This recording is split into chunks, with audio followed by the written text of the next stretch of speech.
যারা রাধাষ্টমী করেননি আজ পর্যন্ত, তারা রাধাষ্টমী পালন না করে কি ভুল করেছেন সেটা এবারে শুনুন।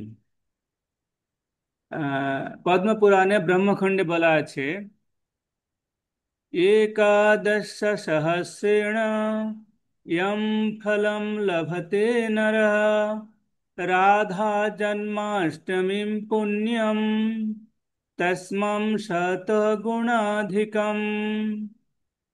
एकादश सहस्रेण यं फलं लभते नरः राधा जन्माष्टमीं पुण्यं तस्मं শতগুণাধিকম। বলছে একাদশা সহস্রেণ, 1000 একাদশী ব্রত পালন করলে নরহ মানে মানুষ, কোনো মানুষ যদি 1000 একাদশী পালন করে, হ্যাঁ, ইয়ম ফলম যে ফল লাভ করে, রাধা অষ্টমী রাধা জন্মাষ্টমী পুণ্যম তস্মাম, কেউ যদি রাধা জন্মাষ্টমী পালন করে শতগুণাধিকম, তার চেয়ে শতগুণ অধিক ফল লাভ হয়। 1000 ইন্টু 100 কত হয়? অর্থাৎ একবার রাধা অষ্টমী ব্রত পালন করলে একাদশীর 10 কোটি একাদশীর সমান ফল লাভ হয়। কেউ যদি একাদশী মনে করতে পারে, আমরা তো এত এত একাদশী তো আমরা যদি কেউ 100 বছর বাঁচি তবু 10 কোটি একাদশী হবে না, কারণ মাসে তো দুটো একাদশী না। হ্যাঁ, তাহলে কত বছরে কটা হচ্ছে? 24টা। আর দামোদর মাসে দুটো এক্সট্রা আসে, 26টা একাদশী। আর 100 বছর যদি বাঁচেন, কি আপনার 10 কোটি একাদশী হবে না? কিন্তু কেউ যদি একবার রাধা অষ্টমী ব্রত পালন করে, তাহলে 10 কোটি একাদশীর সমান ফল লাভ করবে।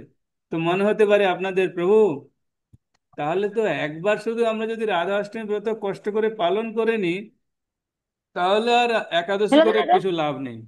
তাহলে আর কেন একাদশী করবো কষ্ট? ঝুমা মাতাজি, ওটা মিউট মিউট করুন।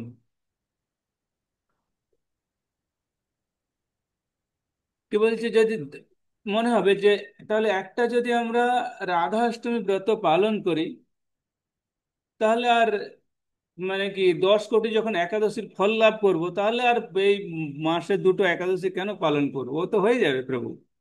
কিন্তু প্রভুপাদ বলছে না, একাদশী তোমাকে পালন করতেই হবে। যা আমাদের যা তিথি, মাধব তিথি ভকত জননী যতনে পালন করি, এই যে মাধব তিথি, সেই মাধব তিথিগুলোকে, মাধব তিথি পালন, ভক্তি ভক্তি আমরা ভক্তি হচ্ছে মা, সেই ভক্তি আমরা প্রাপ্ত হব। হ্যাঁ, যতনে খুব যত্ন সহকারে পালন করতে হবে। হ্যাঁ, সেই মাধব তিথি ভগতি জননী যতনে পালন করি, কৃষ্ণ বসতি বসতি বলি পরম আদরে বরি। মাধব তিথিগুলো খুব যত্ন সহকারে পালন করতে হবে। আর বসতি কোথায় বাস করতে হবে? কৃষ্ণ বসতি, আমাদের বাড়িটাকে কৃষ্ণের বসবাসের যোগ্য করে রাখতে হবে। এই নয় যে সেখানে মায়া এসে বসবাস করে যাবে। হুম, তো আজকাল তো প্রত্যেক বাড়িতে বাড়িতে দুর্যোধন, দুঃশাসন, কংস বসবাস করছে, সেখানে ভগবান কৃষ্ণের কোনো চান্স নেই। হুম, তার উপর তো বাবা মা গুলো আছেই। আমার ছেলেকে ইস্কনে কখনো যেতে দিব না। ইস্কনে গেলে যত গতওয়ানো নিবর্তন্তে, একবার গেলে আর আসবে না। হুম, এটা হচ্ছে কারণ। তাই মাধব তিথিগুলোকে, আমি যদি ভগবান কৃষ্ণের পঞ্চম পুরুষার্থ কৃষ্ণ প্রেম লাভ করতে চাই, তাহলে মাধব তিথি ভগতি জননী যতনে পালন, এই মাধব তিথিগুলো খুব যত্ন সহকারে পালন করতে হবে। এর পদ্মপুরাণে বলছে, যদি একমাত্র একটা রাধা অষ্টমী পালন ভালো মানে ভক্তি সহকারে করি, তাহলে 10 কোটি একাদশীর সমান ফল লাভ হবে। দ্বিতীয় কারণ, পদ্মপুরাণে বলছে, কোটি জন্মের অর্জিত পাপ রাশি ভক্তিপূর্ণ রাধা অষ্টমীর যদি ব্রত আমরা পালন করি, তাহলে বিনষ্ট হয়ে যায়। কোটি কোটি, আমাদের কত, 84 লাখ পিসেস। অর্থাৎ 84 লক্ষ যোনি, আমরা 84 লক্ষ যোনিতে ভ্রমণ, লাইফ সার্কেলে ভ্রমণ করি। কিন্তু এখানে কোটি জন্ম, মানে তারও অনেক বেশি। কোটি জন্মে যদি আমরা যে পাপ করেছি, সেই পাপগুলো বিনষ্ট, নষ্ট হয়ে যাবে যদি আমরা রাধা অষ্টমী ব্রত পালন করি। আর রাধা অষ্টমী ব্রত পালন করলে কি হবে না, সুমেরু পর্বত সমান সোনা দান করলে যে ফল লাভ হয়, একমাত্র রাধা অষ্টমী ব্রত পালন করলে তার শতগুণ অধিক ফল লাভ হয়। সুমেরু পর্বত, সুমেরু পর্বতের বৈশিষ্ট্য কি, কে বলতে পারবে? হ্যাঁ, সুমেরু, কেউ হাত তুলুন, সুমেরু পর্বতের বৈশিষ্ট্য কি বলুন, কে বলতে পারবে? সুমেরু পর্বতকে কখনো অতিক্রম করা যায় না, ক্রস করা যায় না। হ্যাঁ? তো সেই সুমেরু পর্বতে আর সোনা দান কে করতে চান? কে করতে চান সোনা দান? হাত তুলুন, আমাকে দিবেন। আমি এখানে জগন্নাথের সেবায় লাগিয়ে দেবো। আমার জগন্নাথের এখানে সেবার দরকার। হ্যাঁ, আপনারা নিত্য সেবা করতে পারেন, আমি নিত্য সেবার ফর্ম গ্রুপে দেব, যে যে করতে চান আমাকে পাঠাবেন। হ্যাঁ, প্রত্যেক মাসে নিত্য সেবা চলছে, আমি ফর্ম পাঠাবো। আপনারা ওটা পিডিএফ ফর্ম পাঠাবো, ওটা আমাকে ফিল আপ করে পাঠাবেন যদি কেউ করতে চান নিত্য সেবা। বলছে কি, সুমেরু পর্বত সমান সোনা দান করলে যে ফল লাভ হয়, একমাত্র রাধা অষ্টমী ব্রত পালন করলে তার শতগুণ অধিক ফল লাভ হয়। হুম। হুম।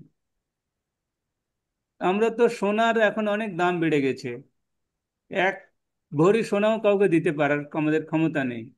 কিন্তু যদি আমরা রাধা অষ্টমী ব্রত পালন করি, তাহলে সোনা দান করলে, হ্যাঁ, সুমেরু পর্বত সমান সোনা দান করলে, যে আমরা, সোনা কাকে দান করবেন, এই দানের অনেক ইয়ে আছে, অনেক মাহাত্ম। কাকে দান করা উচিত, কোথায় দান করা উচিত নয় সেটা জানতে হবে। যেখানে সেখানে দান করলে আপনারই ক্ষতি হবে, যেটা আমি পরে বলবো। হ্যাঁ, তার চেয়ে শত গুণ বেশি ফল লাভ হবে। আর কি বলছে, কটা হলো, তিনটে হলো। 4 নম্বর, গঙ্গা আদি সমস্ত পবিত্র তীর্থ, তীর্থে যদি আপনি স্নান করলে যে ফল লাভ হয়, একমাত্র বৃষভানু কন্যার জন্মাষ্টমী পালন করলে সেই ফল লাভ হয়। কাশী, দ্বারকা, বৃন্দাবন, মথুরা, কাশী, দারভাঙ্গা, আহ, নবদ্বীপ যাওয়ার দরকার নেই, গিয়ে গঙ্গা স্নান করার কোনো দরকার নেই। একমাত্র যদি রাধা অষ্টমী ব্রত খুব যত্ন সহকারে আমরা পালন করি, তাহলে আহ সমস্ত তীর্থে গিয়ে গঙ্গায় স্নান করলে যে ফল লাভ হয়, এবং রাধা অষ্টমী পালন করলে সেই ফল লাভ হবে। পদ্মপুরাণে আরো বলছে, কি বলছে,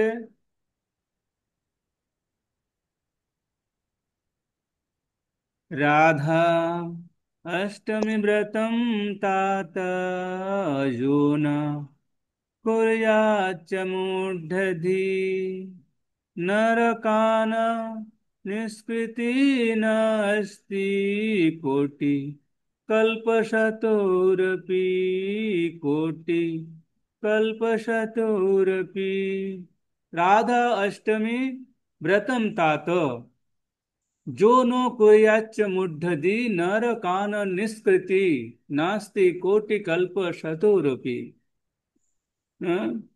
মূঢ়, মূঢ়ধি মানে মূঢ়। মূঢ় কাকে বলে? ভগবত গীতাতে অনেক জায়গাতে ভগবান মূঢ় কথাটা ব্যবহার করেছে। তো মূঢ় কথাটার অর্থ কি, কে বলতে পারবে? মূঢ় কথাটার অর্থ,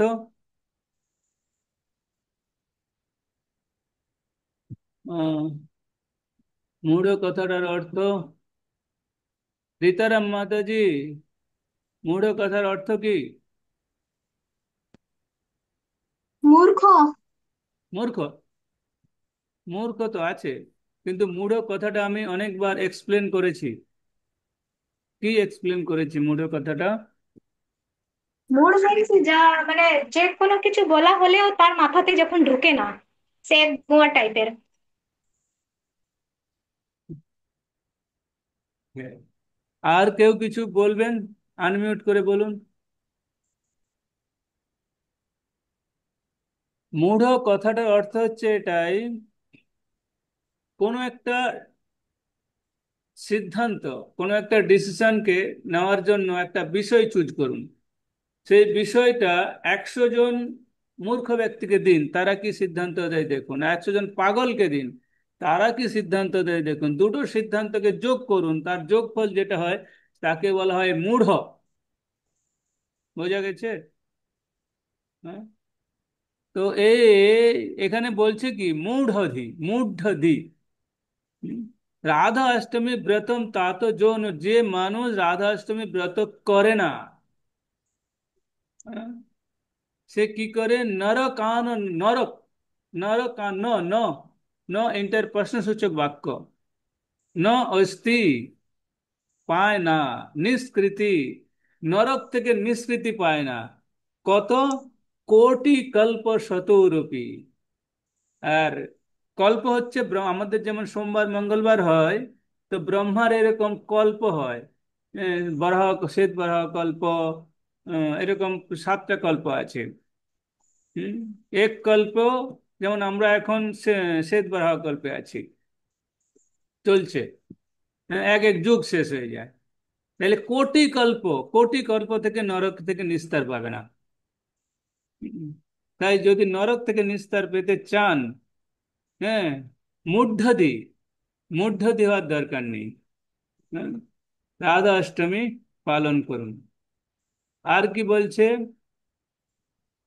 স্ত্রিয়শ্চ জান কুর্বন্তি ব্রতম এতৎ শুভপ্রদম, রাধা কৃষ্ণ প্রীতিকরম, সর্ব পাপ প্রণাশনম, अन्ते यम पुरीम गत्वा पतन्ति नरके चिरम, कदाचित जन्म च सदा পৃথিবীম বিধবা ধ্রুবম। তো এই 4টে লাইনের লাস্ট লাইনের একটা শব্দ আছে বিধবা। এটা খুব, যে শাস্ত্রে যেটা বলে এটা বলে দেওয়া উচিত মানুষকে। আহ, সাধু অ্যাজ লাইক এ ডক্টর, আমাদের প্রভুপাদ বলেন। সাধুর কর্তব্য হচ্ছে হাততালি নেওয়া নয়। সাধুর কর্তব্য হচ্ছে যেটা সত্য, যেমন ডাক্তার কি করে, আপনার যদি সামান্য ফোঁড়া হয়, ও আপনার যে লাগবে, কষ্ট হবে, রক্ত বেরোবে, হ্যাঁ, সেটা দেখে না। ও সঙ্গে সঙ্গে একটা ছুরি বার করে তোর ভিতরে চালিয়ে দেয়, চিৎকার করে, সবাই কান্নাকাটি করে, উহা করে, পরে ওটা খুব ভালো হয়, আপনি খুব আরাম পান। তো সাধু ঠিক এরকম। এখন বর্তমানে অনেক সাধু বেরিয়ে গেছে যে হাততালি পাওয়ার জন্য রাস্তায় ঘুরে বেড়াচ্ছে, আশীর্বাদ দিয়ে বেড়াচ্ছে সবার কাছ থেকে, এটা নিচ্ছে ওটা নিচ্ছে, নিজে অনেক কিছু করছে। কিন্তু শাস্ত্রে যেটা বলা আছে সেটা বলে দেওয়া উচিত। হুম। কি বলছে, স্ত্রীয়শ্চ, স্ত্রীদের কথা বলা হয়েছে। যৌন কুর্বন্তি ব্রতম, যে স্ত্রী এই ব্রত, এই শুভপ্রদম, এই শুভ ব্রত পালন করে না, রাধা কৃষ্ণ প্রীতিকারম, প্রীতিকরম, রাধা কৃষ্ণের প্রীতি আনন্দ বর্ধনের জন্য যে ব্রত, সর্ব পাপ প্রণাশ, যে ব্রত হচ্ছে সব পাপ নষ্ট করে, সেই ব্রত যে স্ত্রী পালন করে না, অন্তে জমপুরীম গতবা, শেষে, অন্তে মানে শেষে, জীবন বিগতে, যে জীবন যখন থাকে না, মৃত্যু যখন আমাদের হয়, পতন্তি নরকে চিরম, নরকে গিয়ে পড়ে। হ্যাঁ, আমাদের রাধা গোবিন্দ স্বামী মহারাজ বলেন, যারা এ করে না, থাকে না, হুম, যারা ভগবানের ভক্তি করে না, তাদের দেখবেন লোকাল ট্রেন কি হয়, সমস্ত প্ল্যাটফর্মে দাঁড়িয়ে দাঁড়িয়ে যায়। কিন্তু দূরপাল্লার ট্রেন, এক্সপ্রেস ট্রেন কি হয়, কোনো প্ল্যাটফর্ম থাকে না, মাঝে মাঝে একটা প্ল্যাটফর্ম থাকে। আমরা ঠিক একদম, যখন আমরা যারা ভগবানের ভক্তি করে না তাদের কোনো প্ল্যাটফর্ম নেই। তাদের যার যেখানে বাড়ি ওখান থেকেই ট্রেন ছাড়বে, পড়বে কোথায়, নরকে, একদম জেলে গিয়ে থামবে ট্রেন। তাই এখানে বলছে, স্ত্রিয়শ্চ যৌন কুর্বন্তি ব্রতম এতৎ শুভপ্রদম, রাধা কৃষ্ণ প্রীতিকরম, সর্ব পাপ প্রণশনম, অন্তে জমপুরীম গত্বা পতন্তি নরকে চিরম। তো সেই অন্তে, শেষে, জমপুরি, জম তাকে কোথায় নিয়ে, নরকে গিয়ে ফেলবে, চিরম, সর্বদা, কদাচিৎ জন্ম চ সদা সদা সদা সদা, সব সময়, সর্বদা, সব সময়। হুম। পৃথিবী, তাকে সব সময় নরকে থাকতে হবে। যে রাধা অষ্টমী ব্রত পালন করবে না, যে স্ত্রী রাধা কৃষ্ণের প্রীতিকরম, রাধা কৃষ্ণের সন্তুষ্ট বিধানের জন্য এবং নিজের সর্ব পাপ প্রণাশনম, সব সমস্ত পাপ নষ্ট করার জন্য সেই স্ত্রীকে নরক যাতনা চিরম, সর্বদা ভোগ করতে হবে। এবং পৃথিবীম বিধবা ধ্রুবম, এই পৃথিবীতে, এই ভূলোকে যারা যতদিন থাকবে তাদের বিধবা হয়ে থাকতে হবে।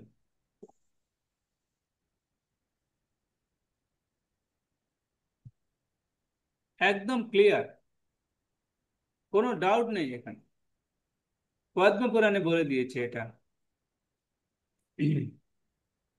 আর কি বলছে?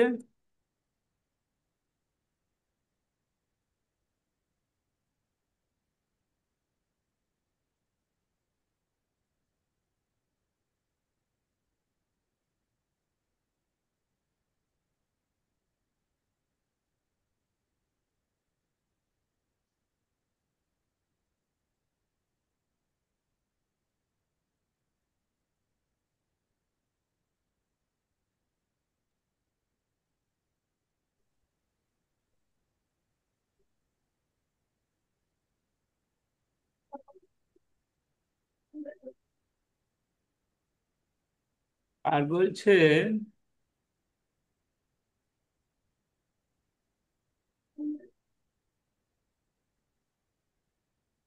রাধা হলেন ভগবান কৃষ্ণের প্রেয়সী। ভগবান কৃষ্ণ, ভগবান রাধারানী সবসময় তার প্রেমের দ্বারা ভগবান কৃষ্ণকে আকর্ষিত করেন। তাই রাধারানীর আরেক নাম হচ্ছে মদন মোহিনী। হ্যাঁ? যেমন চৈতন্য চরিতামৃতে লেখা আছে, আমি শ্লোকটা বলছি।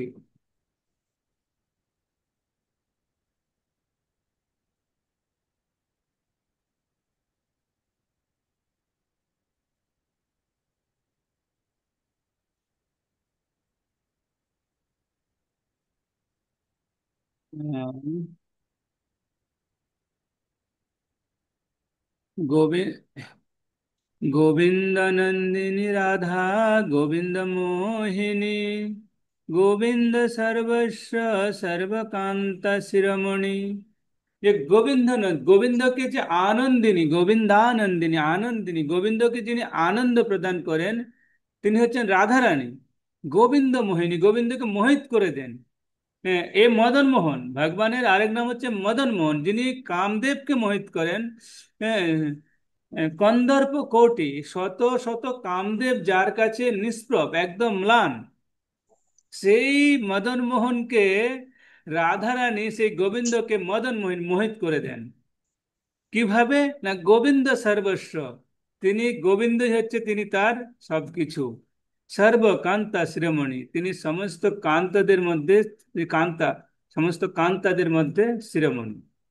তাই এখানে বলছে যে রাধা রানী ভগবান কৃষ্ণের প্রেয়সী, সবসময় নিজের প্রেম দ্বারা ভগবান কৃষ্ণকে আকর্ষিত করেন। তাই রাধা রানীর আরেক নাম হচ্ছে মদন মোহিনী। তাই রাধার দেহে নির্গত ঘ্রাণ, দেহ থেকে যে সুগন্ধ, মানে কি গন্ধ বেরোয়, যে সুগন্ধ বেরোয় দেহ থেকে, হ্যাঁ, সেই ঘ্রাণ কৃষ্ণকে সেই ঘ্রাণ দ্বারা কৃষ্ণ আকৃষ্ট হয়েছেন। তাই শাস্ত্রে আছে, কেউ যদি কৃষ্ণের পরম প্রেম লাভ করতে চান তো তাকে অবশ্যই রাধারানীকে সন্তুষ্ট করতে হবে। আর রাধারানীকে সন্তুষ্ট করার উপায় কি? হরে কৃষ্ণ, হরে কৃষ্ণ, কৃষ্ণ কৃষ্ণ হরে হরে, হরে রাম, হরে রাম, রাম রাম হরে হরে। এটা হচ্ছে রাধারানীকে সন্তুষ্ট করার মূল মন্ত্র। তো রাধা অষ্টমী পালন করলে কি ফল হয়, রাধা অষ্টমী পালন না করলে কি ফল হয়, এটা বোঝা গেছে। এরপর রাধা অষ্টমী কে পালন করবেন, কে পালন করবেন না, সেটা আপনাদের ব্যাপার। তো শাস্ত্রে আর এক জায়গায় লেখা আছে, দেখছি আমার মোবাইলে যদি ওটা থাকে আমি বলছি শাস্ত্রে কি লিখছে।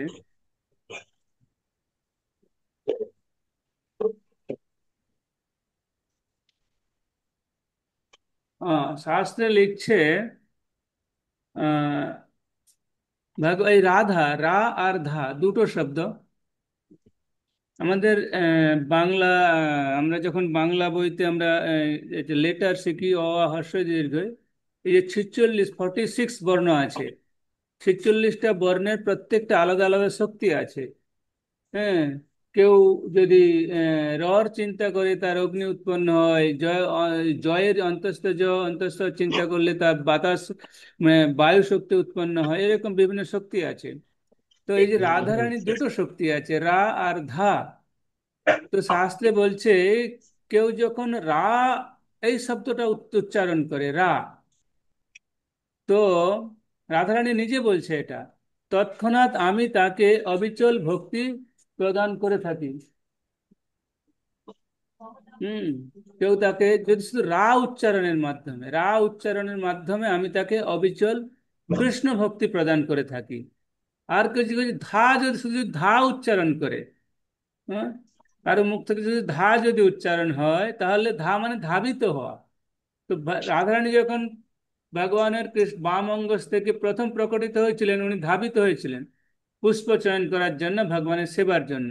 তাই ধা শব্দের অর্থ হচ্ছে ধাবিত হওয়া। কেউ যদি ধা উচ্চারণ করে, আমি তৎক্ষণাৎ সেই শব্দ তার পেছনে, সেই সে যে ধা উচ্চারণ করছে সেই ব্যক্তির পেছনে আমি ধাবিত হই।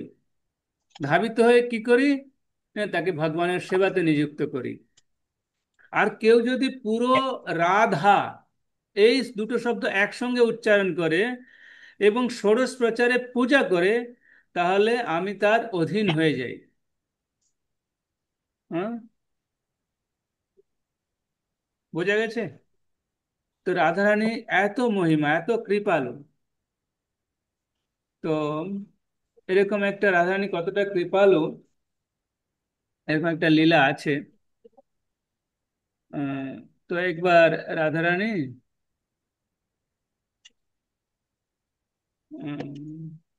তার সমস্ত গোপীদের সঙ্গে রাধা কুণ্ডের তটে যাচ্ছে। তার তার ঠিক পূর্বে, হ্যাঁ, কিছু ওখানকার বৃন্দাবনের কিছু গোপ বালক বা কিছু ছেলে একটা শৃগালকে হাফ মার্ডার করে দিয়েছে, আধমরা যাকে বলে বাংলাতে, করে দিয়েছে, করে ফেলে দিয়েছে। তাকে মানে পুড়িয়ে পুড়িয়ে আধমরা করে ফেলে দিয়েছে। আর ওই শৃগালটা পড়েছে রাধাকুণ্ড আর শ্যামকুণ্ডের যে তট, সেই তটে পড়েছে। তো রাধারানী তার সখীদের সঙ্গে যখন সূর্য পূজাতে যাচ্ছিল, তখন সেই শৃগালটাকে দেখে এবং খুব কষ্ট পায়। বলছে, আমার তটে এইভাবে একজন পড়ে থেকে কষ্ট পাবে, সেটা ঠিক নয়। তোমরা ওই শৃগালটাকে তুলে নিয়ে এসো। তো সমস্ত সখীরা ওই শৃগালটাকে তুলে আনে। রাধারানী তার সেই যে কোমল হাত, হ্যাঁ, সেই শ্রী হস্ত ওর গায়ে বুলিয়ে দেয়। বুলিয়ে দেওয়ার পরে ওই শৃগালটা সম্পূর্ণ সুস্থ হয়ে যায়। সঙ্গে সঙ্গে ও তার শৃগাল যোনি থেকে মুক্ত হয়ে এক দেবতা প্রকটিত হয় এবং তিনি গোলক বৃন্দাবন ধাম যাত্রা করেন। এই হচ্ছে রাধারানীর কৃপা।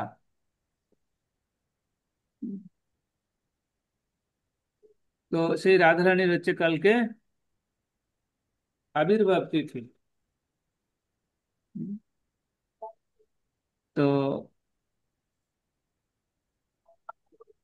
আমরা সবাই যে রাধারানী দেখুন, আমরা জন্মাষ্টমী পালন করি কখন? সেই সকাল থেকে জল না খেয়ে রাত 12টা পর্যন্ত থাকো, তারপরে অভিষেক হবে, ভগবানের আবির্ভাব হবে, তারপরে কিছু অনুকল্প প্রসাদ পাও। রাধারানীর রাধারানী বলছেন, না না না না না, আমার ছেলেরা এত কষ্ট পাবে না, ওই দুপুর 12টা পর্যন্ত ঠিক আছে, ওই অতটুকু উপবাস থাকবে, তারপরে সব কিছু প্রসাদ পাবে। হুম। আমার ছেলে মেয়ে, মা তো, মা হচ্ছে কৃপালু ছেলে মেয়েদের প্রতি। হ্যাঁ, তাই তিনি এই দুপুর 12টা পর্যন্ত এখন তো আমাদের গ্রামের দিকে মায়েরা, হ্যাঁ, ওদের ব্রাশ করে খেতে খেতে 12টা বেজে যায়, তাই না? আহ, সুতরাং রাধা অষ্টমী ব্রত পালন করার চেষ্টা করুন। কার কোনো প্রশ্ন থাকলে বলুন। আচ্ছা, ভিডিও সব অফ কেন?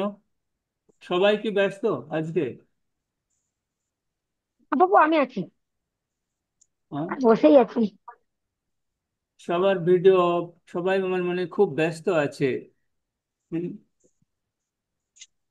হরে কৃষ্ণ প্রভু। হরে কৃষ্ণ। ভিডিও অন রাখলে আমি বুঝতে পারি, আমি তো অনলাইনে চিনতে পারবো না কে কোথায় আছে। এবারে কেউ ফোন করে বললো প্রভু আসুন, কার বাড়ি যাব, হয়তো এর বাড়ি থেকে ওর বাড়িতে গিয়ে ঢুকে যাব। তাই ভিডিওগুলো অন রাখবেন, দিলে আমি বুঝতে পারবো না। দেখলাম দুর্গাপুরে কল্পনা মাতাজি ফোন করছে, ঢুকে গেছি রীতারাম মাতাজির বাড়িতে। হ্যাঁ, কি না, আমি তো জানি না বাড়ি। না চিনলে এটাই হবে না। হুম, তো ঠিক সেরকম ভিডিওগুলো অন রাখলে ভালো, আর ওই মাইক্রোফোনটা অফ রাখলে ভালো। আচ্ছা, কারো কোনো প্রশ্ন থাকলে বলো রাধারানীর সম্বন্ধে। রাধা অষ্টমী কেন পালন করব, কার পালন করলে কি ফল, না পালন করলে কি ফল বলে দিলাম। রাধারানীর লীলা বলবো না বলেছিলাম, সেটাও বলে দিলাম। রাধারানীর প্রেম আর রসের পার্থক্য বলে দিলাম, রাধারানী কোন শক্তির অন্তর্গত সেটা বলে দিলাম। এবার আপনাদের রাধারানীর সম্বন্ধে কোনো প্রশ্ন থাকলে সেটা বলুন।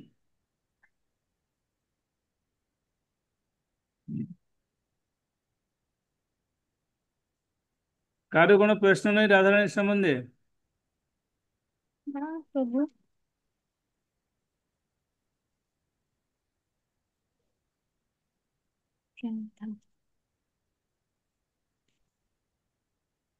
হুম।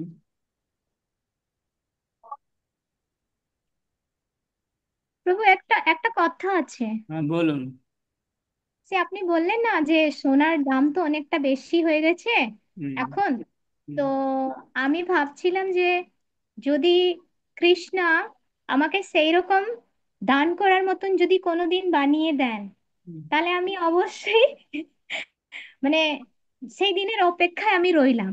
অ্যাকচুয়ালি সত্যভামাও এরকম একটা অহংকারে পড়েছিল যে কৃষ্ণ যদি আমাকে কোনোদিন এরকম, আমি কৃষ্ণকে সবচেয়ে বেশি ভালোবাসি, কৃষ্ণের সমান সবকিছু দান করে দেব। হুম। তাই কৃষ্ণ একদিকে বসেছে, আর সত্যভামা একদিকে দান করছে সোনা দানা, ঘর বাড়ি সম্পত্তি সব। আর ওই তুলাদণ্ড আর উঠছে না, তুলাদান হয় না, হ্যাঁ তুলাদণ্ড হ্যাঁ আর হ্যাঁ। উঠছে না। হ্যাঁ, কৃষ্ণ একদিকে বসেই আছে, আর ও সত্যভামা সব চাপিয়ে যাচ্ছে, সোনা দানা মণি মুক্তা ঘর বাড়ি সম্পত্তি দলিল যা আছে। হ্যাঁ, কিছু উঠছে না। ও কাছে মাতা রুক্মিণী, হ্যাঁ, দাঁড়িয়ে দাঁড়িয়ে দেখছে ঘটনাটা ঘটছে কি। তখন কি আর করা যাবে, তখন একদম সবাই মানে ব্যতিব্যস্ত, যে কোনো এত যা ছিল দ্বারকা নগরীতে যা ছিল সবকিছু দিয়ে দিয়েছে, অথচ তুলার একটু নড়ছে না চড়ছে না। তো মাতা রুক্মিণী, হ্যাঁ, কাছ থেকে একটা তুলসী পত্র নিয়ে ওখানে এই তো। দিয়ে দিল। তো ভগবানকে সমান, তাই ভগবান কৃপা করলেও সোনা দানা এসব দিয়ে ভগবানকে সন্তুষ্ট করা যায় না, এগুলো না ভগবানের সেবার জন্য দিতে পারেন। না না, সেটা আমি বলিনি। মানে আমি তো এমনিতেও যা আছে আমি সন্তুষ্ট, কিন্তু দেওয়ার মতন, কেন আমার পড়ার মতনই কিছু নেই, তো আমি দেবো কি? তো তো সেটাই বলছি। যাই হোক। হুম। তো হুম। প্রভুর ইচ্ছা যদি হয়, হুম। এটা যদি আমি, তাহলে এটা হবে। এই ইচ্ছেটা ভালো না, হুম। প্রভুর এই ইচ্ছেটা ভালো না। তাহলে প্রভুর ঠিক ইচ্ছা, আছে, তুলসী প্রভুর পাতা। ইচ্ছা, প্রভুর ইচ্ছা হচ্ছে কি, যে আমি যেন কৃষ্ণ প্রেম লাভ করতে পারি, এটা আপনি আমাকে কৃপা করুন, এটা। হুম হুম। আমার কাছে তো অলরেডি যা আছে আমি ঠিক আছি। না না, আপনি যেটা বললেন না যে সোনার দাম যা হয়ে আছে এখন অ্যাকচুয়ালি ওটা সুমেরু পর্বত সমান, কেউ যদি সুমেরু পর্বত সমান সোনা দান করে, হ্যাঁ, তাহলে যে ফল লাভ করবে একমাত্র রাধা অষ্টমী পালন করলে তার সমান ফল লাভ করবে। এটা, কারণ সুমেরু পর্বতকে কখনো অতিক্রম করা যায় না। তাহলে হুম। সোনা আপনি কত দান করবেন, ওটা তো অতিক্রম হবে না, আপনি দান করেই যাবেন। না। সুতরাং আমরা ভগবানের সেবার জন্য সামান্য ডোনেশন দিতে পারি, হ্যাঁ, এর বেশি আমাদের আর কিছু নেই। নেই। তাও প্রভু যে আমি যদি প্রভুর ভক্তি করতে পারি, সেটা ঠাকুরের ইচ্ছায় যেন মানে